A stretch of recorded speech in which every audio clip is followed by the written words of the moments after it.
All right, let's go ahead and get started today.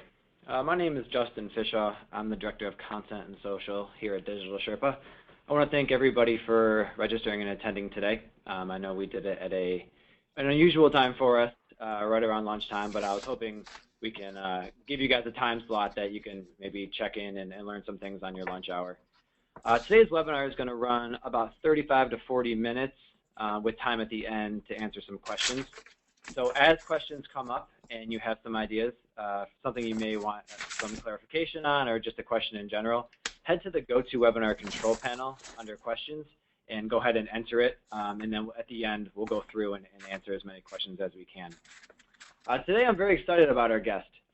Today, we have Sarah Zeldman, who you may know as the e-marketing maven, which is one of my personal favorite professional monikers.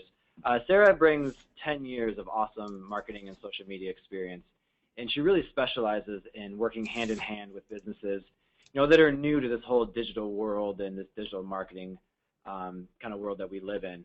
So I really think you guys are really going to love her and the information that she's presenting today. So again, if you missed the two earlier announcements, grab your worksheets, jot down some questions, and enjoy today's presentation. Sarah, hand it over to you. Thank you, Justin. You can hear me? Yep, we're good? Good. All right, yep. Good. So let's get going. So hi, I'm Sarah Zeldman, the e-marketing maven, and I am thrilled to be here today talking about how health and wellness practitioners can use social media to promote their practices, because I am a huge fan of holistic medicine. Seriously, in my eyes, you guys are rock stars. I really believe that Western medicine is great in emergency, life-threatening situations, but when it comes to maintaining health or dealing with chronic health challenges, I think that a gentle, holistic approach is often best, or should at least be explored before drugs or surgery. But here's the thing. I understand that you probably became a holistic practitioner because you want to help heal the world one person at a time, and not because you want to be an expert at marketing your practice. In fact, marketing your practice probably makes you feel a little bit like this guy. Ugh. And yet, you still have to get a steady stream of patients coming through the door month after month. After all, you can't make a difference if you can't make a living. And that's why I'm here today, because I really believe that when you use social media properly, it will help you accomplish both goals at the same time. You can help people on their healing journey and help to heal the world, while also filling your practice and achieving your business objectives. After all, you can only help your patients so much when they're in your office. A large part of their healing process will be making lifestyle changes between your sessions, like changes to their diets or their exercise habits, or the way they deal with stress. And yet, studies show that patients forget more than 50% of what they're told when they're in the doctor's office. And then what happens when they get home? Well, in addition to turning to Google for general information, studies show that they also turn to their online social networks for recommendations and referrals. So you should be there too.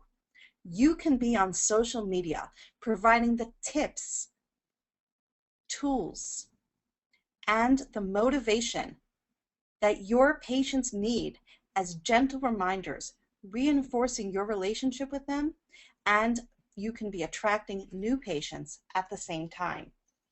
And yes, this stuff really does work to help your patients and help build your practice. According to various surveys, 40% of people say that the information they find on social media affects the way that they deal with their health. So shouldn't you be providing that information? 41% of people say that social media affects their choice of a specific doctor, hospital, or medical facility. And I don't think that it's too far of a stretch to include complementary doctors in that as well. And 31% of healthcare professionals use social media for professional networking, which demonstrates another useful aspect of social media. In addition to helping your patients and attracting new ones, you can be collaborating with your peers and networking with potential sources of referrals. And believe me, I can go on and on with statistics like these that show how effective social media marketing can be for you. But for now, I just wanted to show you some evidence that this stuff works to motivate you to use social media to help your clients and help you attract more patients to your practice. But I know that even if you really understand that social media can help you help your patients and grow your practice, it still may make you feel like this lady, kind of overwhelmed by all of the options. There's Facebook and Twitter and LinkedIn and YouTube and, oh my gosh, Pinterest and Google Plus, and you don't know where to start. I see this a lot. And in addition to the overwhelm about all the different sites, I know that you're probably concerned about the time it will take both to learn the new technology and the time it will take to actively use the social media sites on a regular basis. I mean, you don't want to end up like this guy, right? You have a practice to run, people to help, and a life to live. But I know that it doesn't have to be that way. I have seen that when any kind of business owners, even holistic practitioners and their staff, are guided through the process of learning how to strategically use social media to grow their business or their practice, most people can learn to integrate it into their routine. Just like we all got used to checking our voicemail and replying to our email. With a little bit of strategic planning, social media really doesn't have to take up so much time. Once you're clear about your goals, you're familiar with the technology, and you've got a plan, you can learn to get in, get out, and get on with your day. But one of the reasons why people find that social media takes so much time is because they don't understand how to use it, and they don't have a plan. And unfortunately, they end up looking like this lady, saying, great, I've set up my account, I've got some likes or followers or connections. Now what do I do to promote my business? And pretty soon they're off chatting with their cousin or playing Farmville. You know who you are. And after seeing this challenge with many of my students and clients, I came up with a 3-step formula for promoting your business on any social media site. I use this formula whenever I teach my step-by-step classes or do training at people's offices or via screen sharing. I show exactly how to do it on each site, click by click. But for today, we don't have the time to go into the details of each site. So I'm just going to teach you the essence of the 3-step formula with some examples from other successful health and wellness practitioners, with a few bonus tips and tools thrown in too. So here it goes. If you ever feel like this lady and you don't know what to do on social media to promote your business, just remember these 3 little words. Post, share, mingle. No matter what site you're on, unless you're doing a very specific contest or event, you're always doing one of these 3 things on social media to maintain your account.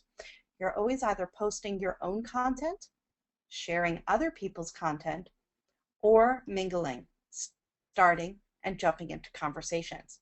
Now, I'm going to explain a little bit about each of these critical activities, not only so that you can understand them, but so that you can start to create a strategic plan around these ideas and simplify your social media marketing.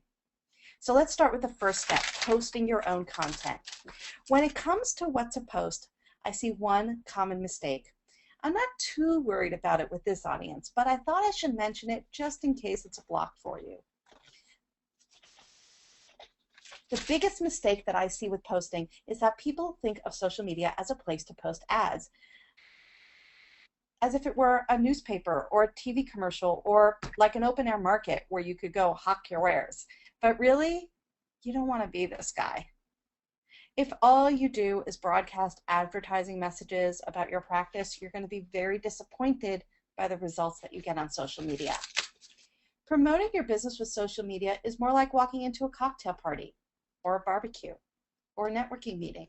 You would never go into this group of people, go up to someone and launch right into a sales pitch about how you can help them feel better or your practice. You wouldn't do that. You would go up to someone and try to make a personal connection first. And that's what you want to do on social media. You want to make a connection with the people who are using social media, the people behind the computers. And doing that involves a combination of technology, psychology, and strategy that I'm going to show you. So when it comes to what to post, you have to get inside the mind of your target customer and figure out what interests them related to what you have to offer. Now, before you even think about what to post, you have to get clear on who your target customer is. Now, some of you may be thinking, but Sarah, I can help everyone. I don't want to limit myself by picking one or two kind of target customers, but I'm going to ask you to trust me here. When you try to market your services to everyone, you end up connecting with very few people, especially on social media. But when you speak to a specific group of people and address their needs and concerns and provide solutions to their problems, you will naturally attract people outside of your target market. People will ask you, oh, can you help me too? To which, of course, you can respond, yes, of course I can help you as well. So I want you to give some thought to your target customer. Think about the kinds of people that come to you regularly. Or if you're just getting started, think about the kinds of people that you want to treat, but just make sure that they have the income to be able to afford you. So when you've identified a few kinds of people that either you want to treat or that seem to come to you regularly, try to identify the characteristics they have in common. Are they the same gender? Are they the same age group? Do they have the same common complaint? And once you've identified groups of people, then you want to really try to understand and articulate the challenges that they're facing. And then when it comes to what to post, you want to have a picture of those people in your mind and follow the 80-20 rule that I learned from Facebook expert Amy Porterfield. 80% of what you post should be inspiring, educational, empowering, or entertaining to your target customer, rather than about what you have to offer and your practice all the time. These relationship building posts will help to serve as gentle reminders to your patients and help you reach new ones. They'll help keep you and your practice top of mind. And when you're top of mind, you're on the tip of someone's tongue when they're ready to make a purchase or refer you to a friend. So then if you inspire, educate, empower, or entertain your customers 80% of the time, then you can post your promotional content 20% of the time, and your audience will notice it and support you by engaging with those posts and taking advantage of what you have to offer. So the question is, how do you figure out what will be inspiring, educational, empowering, or entertaining to your target customer? Well, I broke it down into a few steps. The first thing you want to do is generate a list of at least 3 to 5 topics that would be interesting to your target customer related to what you have to offer. This is where you could post the tips, reminders, inspiration, and tools that will help your patients change their lifestyle. This should be easy for you because I know that you want to help people improve their lives.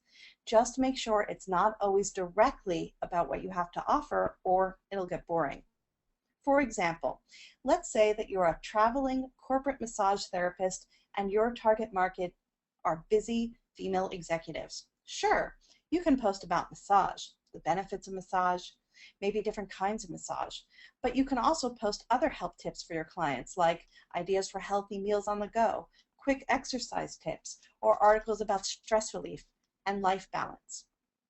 So I challenge you to get really clear about your target customer and come up with 3 to 5 topics to post about that are related to your practice that would interest your target customer.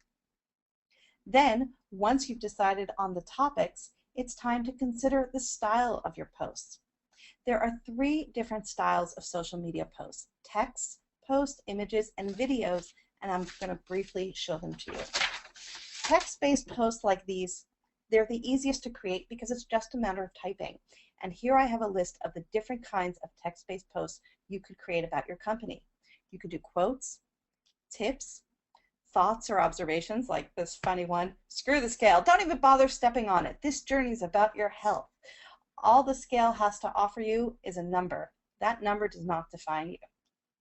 You can post about events you're attending, like this one from a local Reiki practitioner.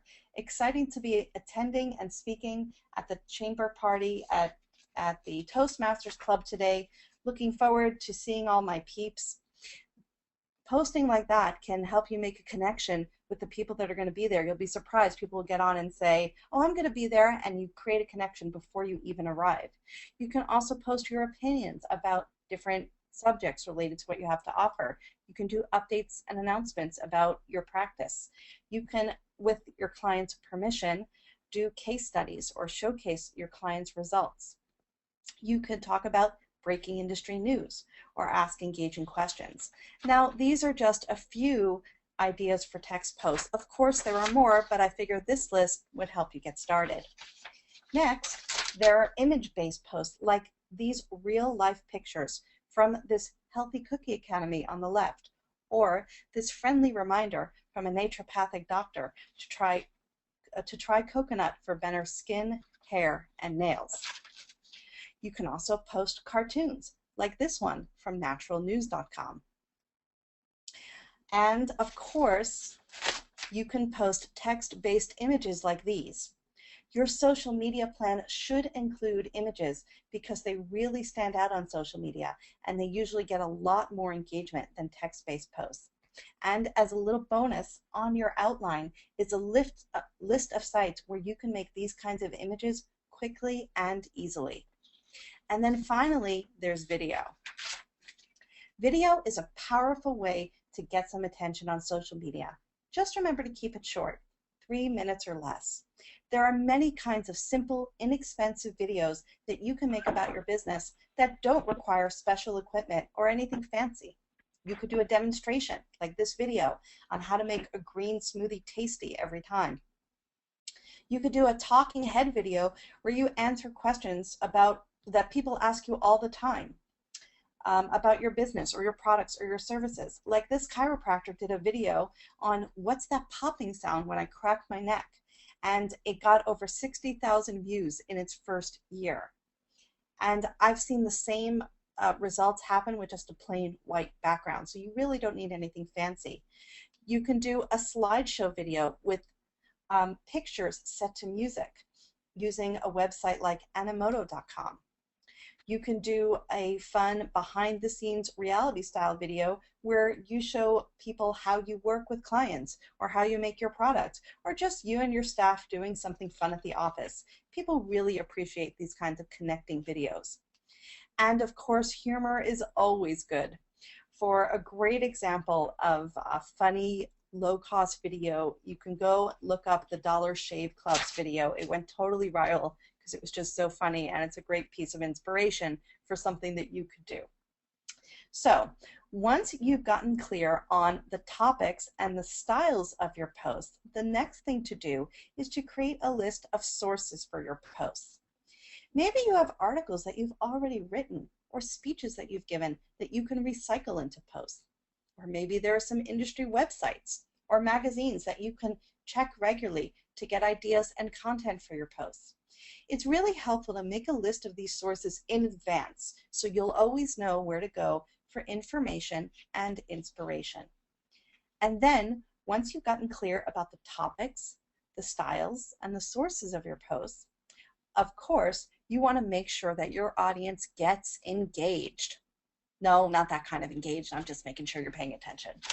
It's really important to create posts that are engaging. And by engaging, what I really mean is that people interact with your posts by liking them, commenting on it, sharing them, retweeting, repinning, or plus oneing it. Generally speaking, the more people engage with your content, the more your content will spread on social media. And studies across the board show that the more people engage with your content, the more likely they are to spend money with you. So there's an art and a science to creating engaging posts that I teach in my step-by-step classes and to my clients. We don't have time to go into the whole art and science now, but I did gather just a couple of tips from the classes into this one slide. So to make your post more engaging, you can ask people to like it if they agree with it. For example, this post from Carnival Cruise says, like this if you wish you were on deck tomorrow. Well, who doesn't wish they were on deck tomorrow? It got over 5,000 likes.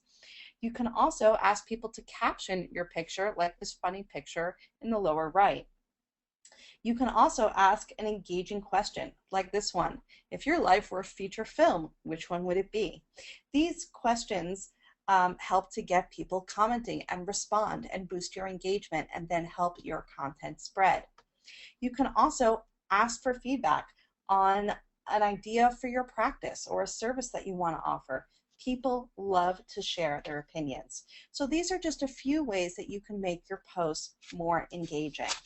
So once you've decided the topics that you want to post about, the styles of your post, text-based post, images, or video, and you get clear on the sources for your posts, and then you use some simple ideas to create more engaging posts, all of these relate to the 80% of posts that are inspiring, educational, empowering, or entertaining, and that will create a connection with your target customer. But once you've done that, you also want to plan your promotional posts to remind people of what you have to offer. So don't be afraid to offer a discount to new patients for an initial visit, like this chiropractor did, or remind people to sign up for your upcoming event, like this Reiki class. And you can also do a whisper code, such as this one, and do something like, call us to say, saw you on Facebook and get a 10% discount on your next visit, or some other incentive that you want to offer. So these are just a few ideas for promotional posts. I'm sure you can think of more. Promotional posts are usually the easy ones. So once you've gotten clear about the topics, the styles, the sources of your posts, and how you're going to make them engaging, and how you're going to promote your products and services, now it can all come together into a post rotation like this one. On Monday, I'm going to post a tip about nutrition or exercise. On Tuesday, I'm going to post a picture of me and my staff working in the office. On Wednesday, I'm going to post a healthy, energizing recipe. On Thursday, I'm going to do a link to a great health article, and on Friday, I'm going to do my promotional posts. And of course, you don't just have to do one per day. Very often you want to do more than one per day, but the point is you can decide the topics and styles in advance and the sources, and with a little bit of forethought and establishing a schedule like this, it makes your social media management much easier for you or to delegate among the members of your staff. And with tools like this, Hootsuite, Post Planner, or TweetDeck, you can even create your posts a week or a month in advance and schedule them to appear when you want. And the great thing is that if you plan your posts in advance or schedule them and then schedule them to appear when you want, or even better, if Digital Sherpa is creating the post for you, then all you have to do is show up on social media a couple of times a week to share what you find there and mingle, which brings me to the next step in the 3-step formula. Remember that posting is just one part of the 3-step process. And don't worry, that's the part that's the most complicated and it requires the most planning. So from here on in, it's much simpler. So next we're going to talk about sharing other people's content. Sharing happens in 2 ways on social media. Either you share a great post that you find when you're on the site, like this one on Facebook that I found. This is a children's hospital where the window washers dress up like superheroes. And here I shared it right to my page. Or you can find great articles and resources on the internet and share links to them on your social media account. Now, you may be thinking to yourself, why should I share other people's content? Doesn't that defeat the purpose of being on social media to promote my business? Don't I want to send visitors to my website, not to others? But the answer is no. Sharing resources is part of the culture of social media, and it shows that you're an upstanding member of the social media community. Also, when you share helpful articles or video, it can help to position you as a valuable resource to your target audience. But even better, it helps to take a lot of the burden of content creation off of you. If sharing is part of your social media routine, you don't have to constantly come up with new creative posts all the time. And when it's done correctly, it can show that you are an expert in your field and on the cutting edge of your field. But it's all in how you do it. In these posts, all I'm doing is sharing links to content that other people created, but I always take an extra minute to write an introduction to the article. I always get inside the head of my target customer and tell them exactly why they're going to find these links helpful or interesting. Like this one at the bottom. Want to create a social media policy for your business or organization, but you don't know where to start? You'll find lots of policies to model here. The way that I introduce the article helps to establish me as a friendly, knowledgeable, helpful expert. And I know that this works because I get compliments and clients from the resources I share, and my clients report the same results. But don't worry, you don't have to spend hours looking for content to share or do a lot of cutting and pasting. There are tools that you can use to make this process faster and easier.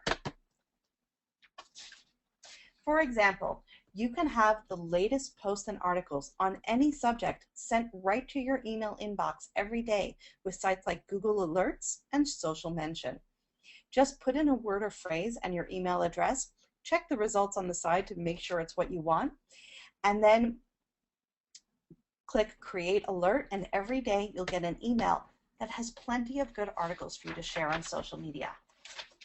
And here's a tool that will make sharing even easier.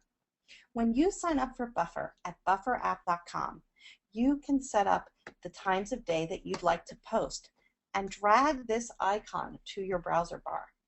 Then, when you find a great article to share, you don't even have to leave that article to post it somewhere else. Just press this button and this screen will pop up.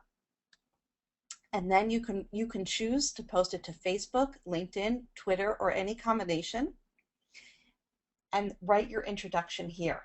Then you can go down here and either post it right away or add it to your Buffer app to post at the next pre-scheduled time.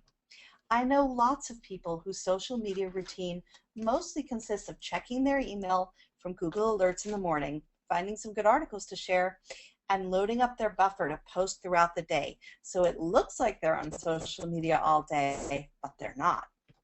They share lots of great content, and then they show up on the social media site a few times a week to do some original posts and some mingling, which brings us to the final step in the three-step formula. And to me, this is the fun part. Posting and sharing is all well and good, and it's important, but if all you do is post and share, it's as if you came to this networking meeting, left your business card on the front table, and then walked out the door. If that's what you do, you're probably not going to get any business from that networking meeting, right? Well, it's the same thing on social media. In order to generate leads and sales, you have to be bold and jump into the conversations. So I'm going to show you what that looks like. Here's what that looks like on Twitter. On Twitter, you look for opportunities to reply to people's tweets. Oops, computer's a little stuck here.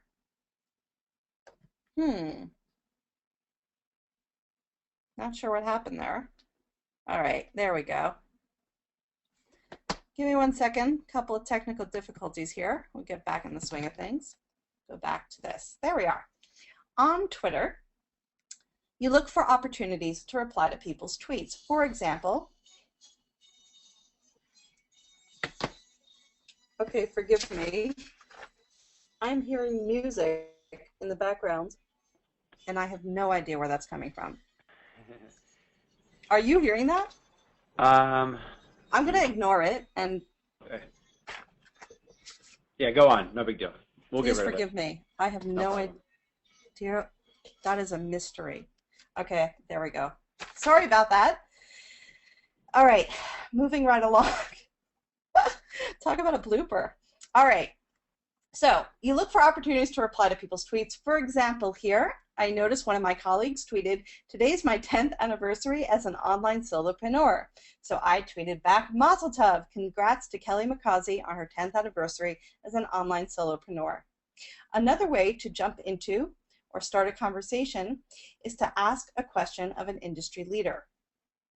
But the challenge that a lot of people face when I say this is because often they're looking at their main Twitter feed and they don't find anything to reply to, which is why I recommend that you organize the people that you're following. This is the main Twitter feed. You organize the people that you're following into Twitter lists.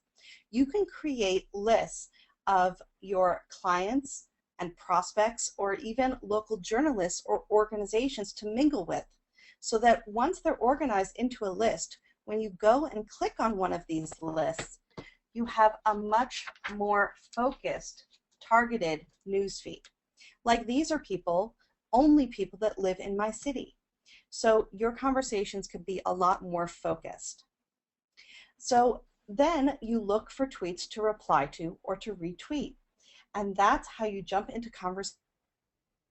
On Facebook and LinkedIn, it looks a little bit different, and I just want to show you that. On Facebook or LinkedIn, it gets pictured here, you can like, comment on, or share a post. Now, you may not think much of this when you do it, but for your current patients, it really does help you stay top of mind. And for your prospects and potential referral partners, it really can help to make a connection.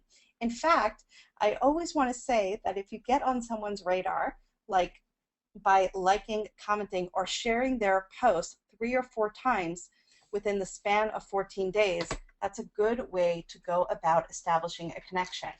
Here's why it works. Even if they're not on social media at the time, the next time that they log in, they'll be notified of your activity on their post. And what generally happens is, the first time you like or share or comment on their post, they'll notice you. The second time, they're going to get curious. But by the third time, they're probably going to check out your profile. And by the fourth time, they're going to invite you to connect if they haven't already. Now, you do want to space it out over 10 to 14 days, like I said, so you don't look like a stalker. But this really works because, just like in real life, when you show an interest by engaging with people, by engaging with what they're posting, it can start and deepen relationships. Because just like in real life, when you express an interest in someone else, you become interesting to them. This works especially well if you just met someone at a networking event and then connect with them on social media the next day. But it even works even if you've never met in person. You'll start to build rapport with them and stay top of mind without ever picking up a phone to make a phone call. But you can also sense when the time is right to take the relationship further with an email or a phone call or an in-person visit. And in this way, mingling on social media can help you create real-world relationships that generate leads, referrals, and sales. But of course, liking, commenting, and sharing is not the only way to mingle. Each social media site has its own unique ways of mingling. So on Twitter, you could use the advanced search feature to find people in your neighborhood who are looking for what you have to offer right now. On Facebook, you can use Facebook as your page and regularly interact with other non-competing complementary businesses to take advantage of the overlap in your fan base. A naturopath, for example, could like, comment, and share on the post of a massage therapist page. And you can also just mention and tag other professionals in your post, like in the example here. In this way, you get exposed to their audience without being spammy. You can also join and network in LinkedIn groups, but let me give you a little tip about that. LinkedIn will suggest to you the groups of your peers, the groups of other holistic practitioners. But that's great for professional networking, but it really is not going to help you build your practice, generally speaking.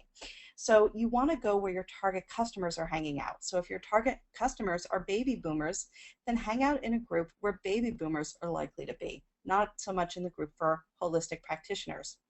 And there are other ways to mingle. On Pinterest, you have group pin boards, and on Google Plus, you have communities and hangouts. Each social media site has its own unique way to mingle beyond even what I've listed here. So the point here is that I just want you to get clear about the methods that you're going to use for mingling on a regular basis.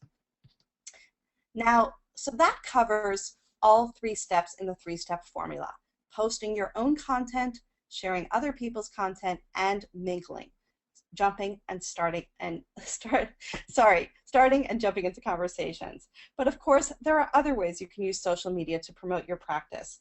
You can do contests and campaigns and ads. But the 3-step post, share, mingle formula is the foundation. These are the activities you want to be doing on a regular basis to have an active and effective social media presence that will help you stay connected to your current clients and attract new ones.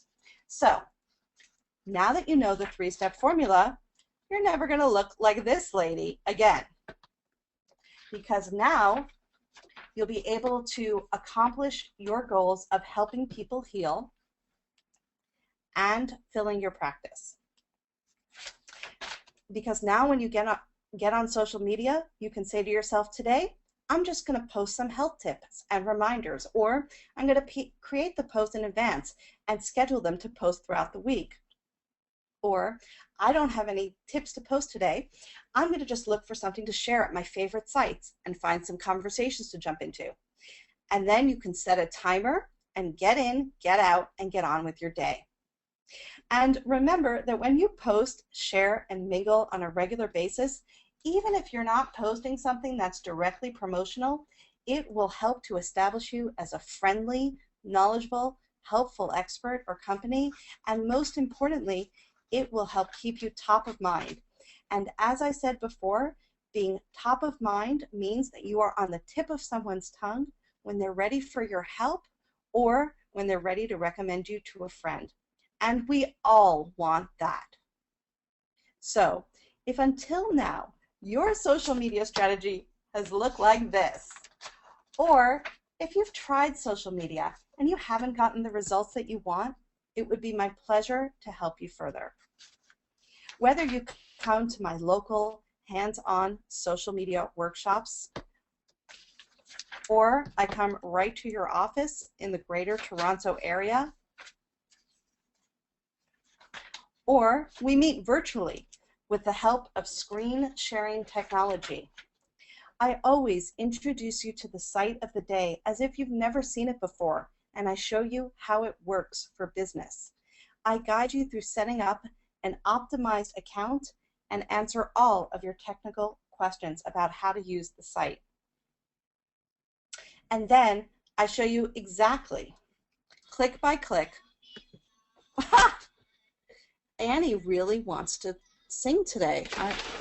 This is so funny. Okay, well, anyway, so I help you set up an optimized account and answer all of your technical questions about how to use the site. And then I show you exactly, step by step, click by click, how to build your audience and how to post, share, and mingle on the site of the day. We go from start to setup to system in just 3 hours. Or if Digital Sherpa is taking care of the posting for you, I can just show you how to share and mingle. I've helped many people who describe themselves as clueless or technophobic to get set up and start actively using the social media site that they choose to promote their business. They hire me because they don't want to read books or sit through online videos about social media.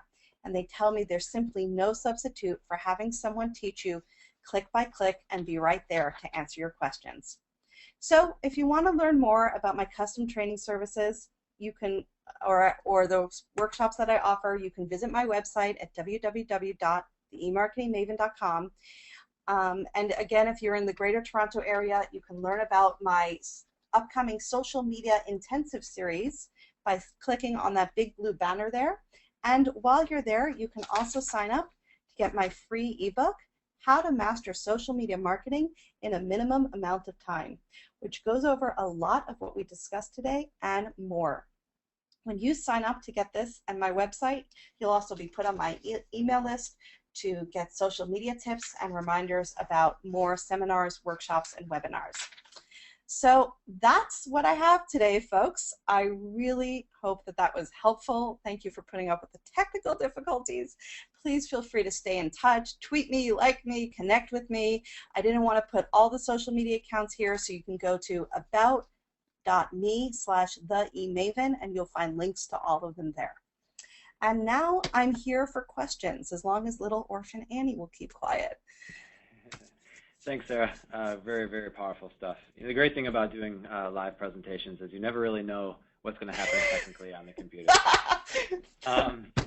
We've got, based on the questions and all the feedback we're getting, everyone really, really liked it, and I got a lot of questions here. I'm going to try to get through as many as we can. I'm going to start real quick here. Let's start with let's start with Mary. Mary asked, what would you say is the ideal number of Facebook posts per day and/or per week? Good question. Of course, it does vary, and ideally, I think 2 or 3 a day. I've seen some people say, no, more, even more, but even up to 5 or 6 a day.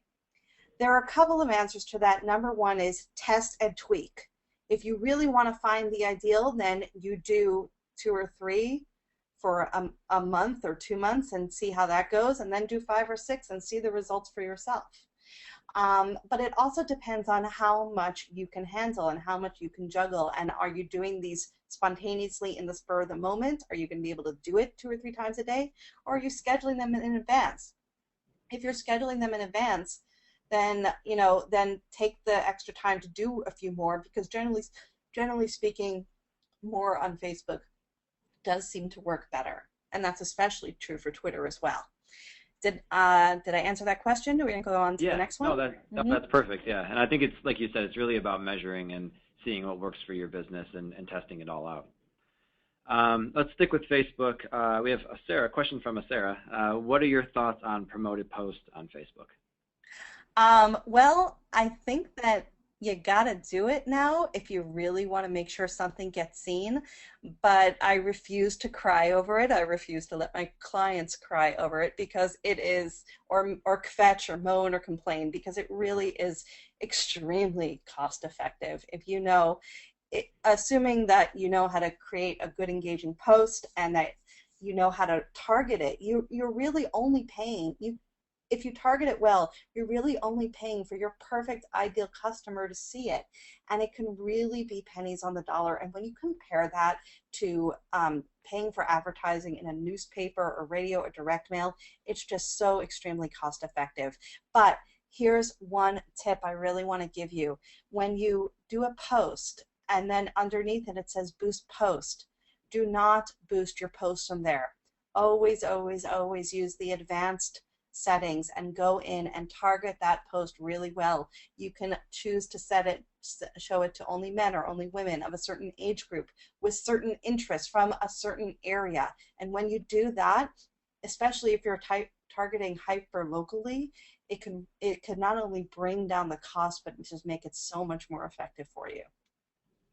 Great. And one shameless self-promotion plug here. I just finished a Facebook promoted post and paid Facebook ebook that has very similar tips that'll be coming out in a couple weeks. So if you are interested in that topic, everybody look out in your emails probably in about 2 weeks. Great. Ariana asks, what are the biggest mistakes businesses make when implementing a social media campaign? Well, one of the biggest mistakes I spoke about in the presentation is just promoting all the time. Assuming you already know that, and maybe you want an answer that's a little bit deeper, other mistakes involve not being organized, not tracking their results. Yeah, I think those are the biggest ones, especially not tracking the results so that you can learn from what's working and what's not working, then do more of what is working and stop doing what's not working. It's really important to check those analytics on a regular basis. In fact, one thing that one way to really stay organized and stay on top of everything is to have a monthly social media strategy session where you take the analytics, you take the calendar for what's coming up in your business and what's coming up during the year, like, if it's the 4th of July, do you want to have a 4th of July sale? And you evaluate how it's going, and then you create the strategy for the post for the next month. And then on a weekly basis, you can, with that strategy in mind, you can create the post for a week or so, and then on a daily basis or every other day, show up and check in. So now you have a monthly, weekly, and daily routine. Great. Fantastic. I've got a good one here from AE Outdoor Team Patil. It looks like it's a very common question we run across as well. Does the content across different social media sites need to be different, or can you post the same image, text, / video across all on the same day? Oh gosh, I get this question all the time. You know what, Justin? I'm going to throw it over to you. I want to hear your answer and then see if it varies. I'm putting you on the spot. My recommendation is every single social media site has a unique strategy that allows you to optimize your own strategies. So if I follow a business on Facebook and on Twitter, it does me no good to see their update on Facebook and then see the same exact update on Twitter. So if you're using a scheduling post and you have a strategy in place, I suggest when you're scheduling in advance, stagger your posts so you get maximum efficiency or maximum reach and engagement across different networks, because some networks are more fast-paced, like Twitter, right? The news feed's constantly going up and down, and if you're not on right now, you could miss what came on if you come back 10 minutes later. So I would go with a different strategy for each specific social network. And what I'll do, I'll make a note right here. And I think it's a very important topic, and like you said, you get a lot of questions. We get a ton of questions. When I send out the recording, along with the link to your ebook, I'm going to send a link to a blog post that we wrote that talks about how to best post to every single social network, and it'll give you a great social media strategy for each one of them. That sounds great. I really do like your answer. In addition to staggering, what I always say is, first of all, the exact same post should not go out among the different networks. I mean, simply because, for example, with Twitter, you have a unique language there. So you do have to take the time, even if you're going to use the same concept for a post and the same link, let's say, you have to take the time to put the Twitter language in and shorten it up. Otherwise, it's not going to work. Generally speaking, to alleviate the pressure of the content creation on the business owner, I generally say if you want to use the same concept and just tweak them slightly, it's not a terrible idea. I love the idea of staggering too, but even that may be too much for overwhelmed business owners. I generally think if you want to use the same concept for a post and just tweak them slightly across the different make the LinkedIn one a little more professional, make the Facebook one a little more casual, make the Twitter one in Twitter language, and put some mentions in there, then if you're releasing them all at the same time, very few people, except for social media geeks like me, are on all three networks at all the same time. And I think even if they see the same post once in a while across two networks, because let's say one's delayed, I really don't think it damages too much. The answer is really you can automate some of your social media, but you don't want to completely automate the process and just put the same thing on all social networks. Absolutely. So I hope that helps. Yeah, social is about being human, and I think when you automate too much, you often come across as someone who looks like they're automating and they're not really paying attention to the content. Right. Okay, let's see, lots of questions here. We've got time for a couple more. Let's go with, okay, Steve's got a good question. Another very common question I'm sure you hear. It's about converting Facebook fans into actual customers.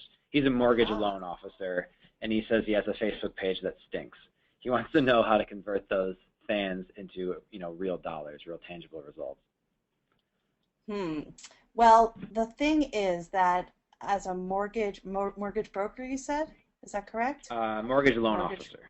Mortgage loan officer. I think part of the problem is the nature of the sales cycle, right? I mean, I guess it depends if people, um, I guess, do people get in touch with him on Facebook right when they're ready to go, or they probably like his page, and Hmm. then they may not be in the market quite yet. You know what? That's really like it's a very specific issue that I would have to really to give a really good answer. I'd have to look at his page, see what's going on. It could be a combination of factors, including the nature of the sales cycle, what he's posting, maybe he's not reaching enough people. But you know what? Maybe I, he can adapt a concept that I created for LinkedIn. When somebody sends me an invitation to connect on LinkedIn and I don't know them, I always accept it, and then I send back a message. The subject line says connecting dot dot dot. And then it says thank you for reaching out to connect with me here on LinkedIn. I go to their profile. I try to find something that I could connect with, like, oh, I see you're from New York, so am I. And if even if not, I always end up with, is there something I could help you with, or did you just want to stay connected for the future? So maybe test that out with a couple of people on Facebook who like the page. Oh, I saw you liked my page. Is there something I could, and look at their profile, mention something personal. Say, is there something I could help you with, or did you just want to like the page for the future? See if that makes a little bit more of a personal connection. Of course, there are other strategies for turning likes into customers, but I'd have to look at it to really come up with some ideas. it's a good answer. That's a great LinkedIn strategy. One more shameless self-promotion. We just released an ebook about this exact topic. Now, it'll vary from industry to industry, but it covers how, you can turn Facebook fans into customers. The first step is getting them to like your Facebook page, which brings them into your funnel, and we go more into more how to convert them. So, digitalsherpa.com has that download if you're interested, Steve. All right, we have time for one more, and I'm sorry, guys, we have a ton of questions here.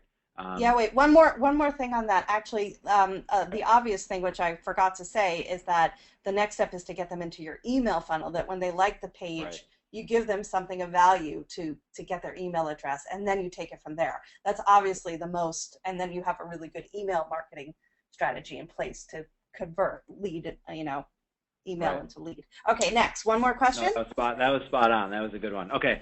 Yeah. And I'm going to let you determine which one. So I have a question about Google Plus, and I have a question about how to choose between Pinterest or Instagram. Which one would you like? Ooh, I don't know. I don't know. I guess Google Plus. Okay. It's a good Although one. So I think I'm a a lot of little people. wary because I can teach Facebook, Twitter, LinkedIn in my sleep. I'm adding Pinterest now, and Google Plus is kind of the one that I'm not quite the top Okay. on. Okay. Yeah. And I'll tell you what, the person that asked that question, I'll reach out to you directly for an answer for, because I think I have a good answer for you. So let's talk about the other one then. So this is from Steve. He is a part of a furniture company, and he said, if you Mhm. had to choose between Pinterest or Instagram for my business, which would you choose? Um,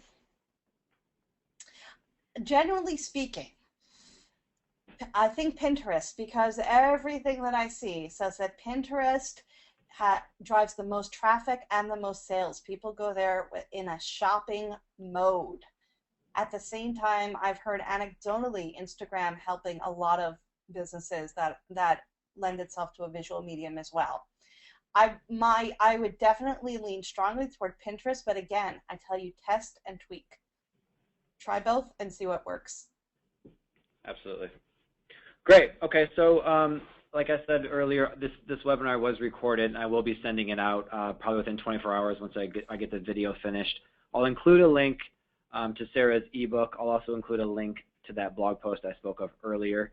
And I'll send it from my email address. So if you guys have any further questions, go ahead and reply to the email, and I'll try my best to answer them. If there's anything I can't answer, I'll just have to get Sarah involved if I need her expertise as well. So thank you, Find me on everybody. social. Also, find me on social media Yeah. and ask questions as well. And I just want to take a moment to thank Digital Sherpa for inviting me to do this webinar today. It's been We're really happy to have terrific. you.